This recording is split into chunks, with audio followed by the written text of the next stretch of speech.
Hello everyone. तो एक प्यारा सा वीडियो सॉन्ग का रिलीज डेट आ चुका है और इस वीडियो सॉन्ग में है खेसारी लाल यादव जी और अमरपाली दुबे जी। और इसे गाए गाए हैं खेसारी लाल यादव जी और प्रियंका सिंह जी।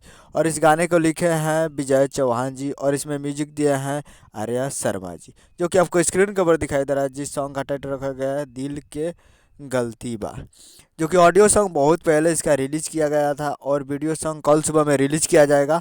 और ये एक मूवी का सॉन्ग है जिस मूवी का नाम है डोली सजा के रखना, जो कि फुल वीडियो सॉन्ग रिलीज़ किया जाएगा 26 नवंबर को सुबह 6:30 पे। यानी कल सुबह में 6:30 पे 6:30 बजे सुबह सुबह तैयार रहिएगा। SRK music Bhojpuri YouTube channel पे फुल वीडियो सॉन्ग को रिलीज़ किया जाएगा। तो आप लोग कल सुबह में 6:30 पे SRK music Bhojpuri YouTube channel पे फुल वीडियो सॉन्ग देखिए और प्यार दीजिए। उम्मीद कर रहा हूँ कि वीडियो अच्छा लगा हो तो चैनल को सब्सक्राइब करके बेल आइकन प्रेस कर दीजिए, ताकि ऐसे ही खेसारी लाल यादव जी का लेटेस्ट न्यूज़ लाते रहें। मिलते हैं अगले वीडियो में, तब तक के लिए जय हिंद, जय भोजपुरी।